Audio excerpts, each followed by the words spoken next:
Shalom, selamat pagi, warga Jemaat GKI Ebenezer Timika, dari rayon Yerusalem sampai rayon Yordan, dan juga warga Kristen dimanapun berada. Kita patut bersyukur oleh karena pemeliharaan Tuhan sehingga kita dapat berjumpa lagi dalam siaran Bina Keluarga Kristen edisi Rabu, tanggal 28 Mei tahun 2025. Pagi ini, kita akan mendengarkan firman Tuhan dalam renungan pagi yang akan disampaikan oleh Penatua Ibu Asmin Diamana. Untuk mengawali siaran di pagi ini, kita akan memulainya dengan doa. Shalom, selamat pagi, salam sejahtera bagi kita sekalian.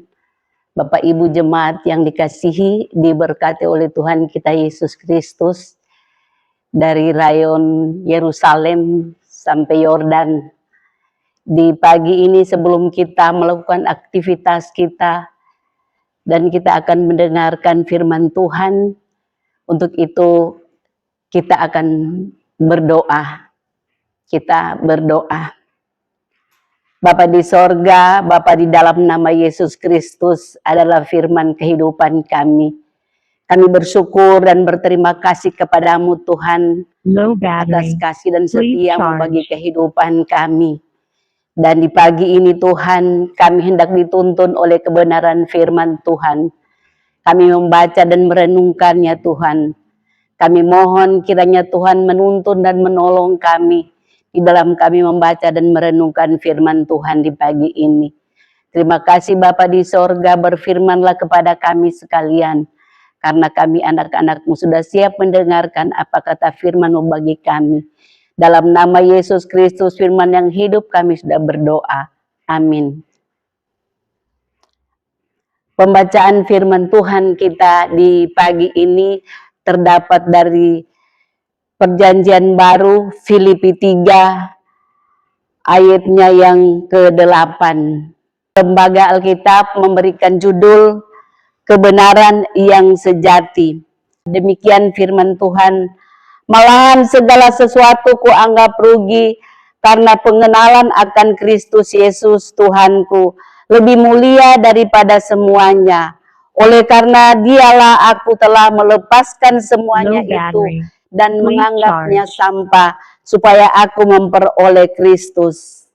Demikian kebenaran firman di pagi ini.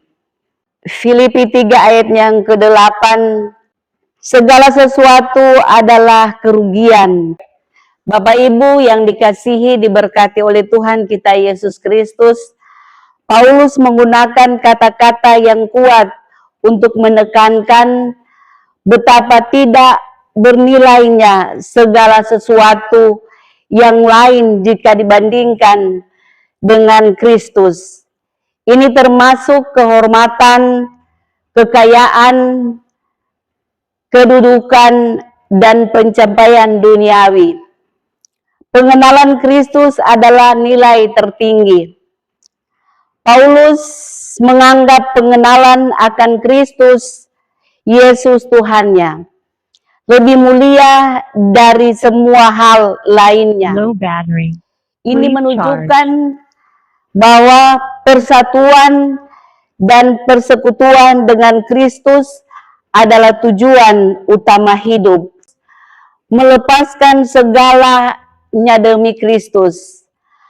Paulus rela melepaskan segala sesuatu yang dibawanya ke depan dan menganggapnya sebagai sampah agar ia dapat memperoleh Kristus.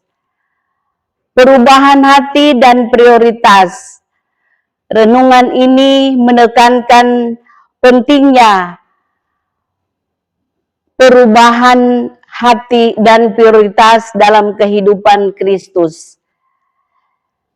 Kita harus mengutamakan Kristus di atas segala sesuatu dan rela melepaskan apapun yang mengganggu hubungan kita dengannya. Bapak Ibu persekutuan yang dikasihi, diberkati Tuhan. Filipi 3 ayat yang ke-8 mendorong kita untuk mengevaluasi kembali apa yang kita anggap berharga. Apa yang kita prioritaskan dalam hidup, apakah itu pekerjaan, harta, kedudukan, atau kesenangan duniawi. Persekutuan yang dikasihi diberkati Tuhan Yesus Kristus, mencari Kristus di atas segalanya. Renungan ini mengingatkan kita bahwa Kristus harus menjadi fokus utama. Kita harus berusaha untuk mengenalnya lebih dalam dan membiarkannya mengubah hidup kita. Persekutuan yang dikasihi diberkati Tuhan Yesus Kristus, untuk memperoleh Kristus, kita mungkin perlu melepaskan hal-hal yang dulu kita anggap berharga.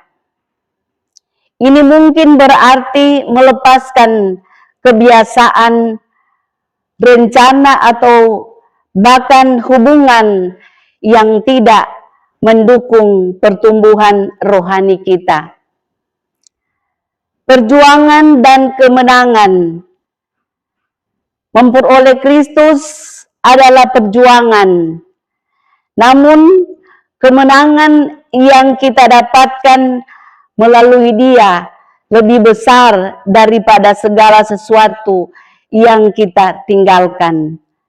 Persekutuan yang dikasihi diberkati Tuhan Yesus Kristus, Filipi 3 mengingatkan kita untuk tidak terpaku pada hal duniawi, melainkan menaruh hati kita kepada Kristus dan mengikuti Dia dengan melepaskan segalanya demi Dia. Kita dapat menemukan kedamaian. Amin. Demikian firman Tuhan kita di pagi ini yang sudah kita dengar. Untuk itu kita akan berdoa kebenaran firman Tuhan yang sudah kita dengar di pagi ini. Kita berdoa. Terima kasih ya Tuhan Yesus buat kebenaran firman-Mu yang sudah kami baca dan dengar bersama di pagi ini. Biarlah kiranya Tuhan memberkati kebenaran firman ini bagi kami, agar kebenaran firman Tuhan ini boleh menjadi kekuatan, pegangan pedoman bagi kami, menjadi pelita dalam perjalanan kehidupan kami. Terima kasih Tuhan Yesus buat firman-Mu bagi kami di pagi ini. Dalam nama Yesus Kristus kami sudah berdoa dan bersyukur. Amin. Demikianlah renungan firman Tuhan yang telah kita dengar di pagi ini. Kiranya Tuhan Yesus Kristus akan menyempurnakan firman-Nya bagi kita dan memberikan kita kekuatan dan menyertai kita dalam aktivitas dan kerja kita di hari ini. Tuhan Yesus memberkati. Shalom.